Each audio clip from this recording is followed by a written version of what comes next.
got a very good question today. The idea of what is the difference between working out to fatigue and working out to failure?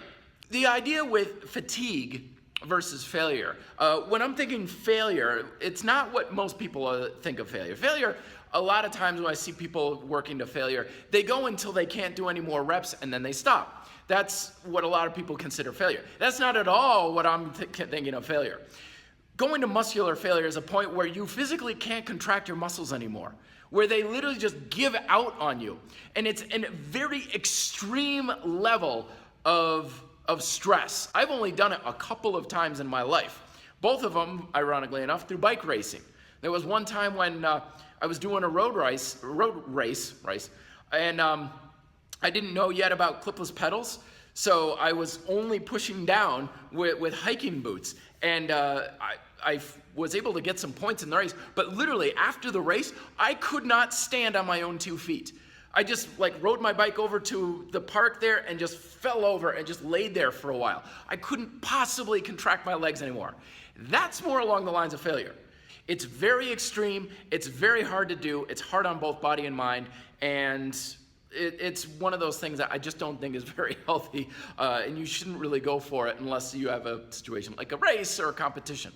The thing is, I get rid of the idea of failure because when we tell ourselves we're reaching failure, we're putting a mental roadblock in our mind. We are literally installing software in our brain saying this is all you can do. When we do 10, like pull-ups, and we say, I took it to failure, you are training yourself to not grow. You are training yourself to not build muscle by saying you go to failure. Because you're training your mind to say, that's all we can do. We cannot do any more than that. And the more you do this through repetition, the more you are installing that software and saying you can't get stronger. By saying you go to a high level of fatigue, you install a different software program in your mind saying, I really pushed hard on that, but you leave that little door open saying, but there's still more there. I could still do a little bit more.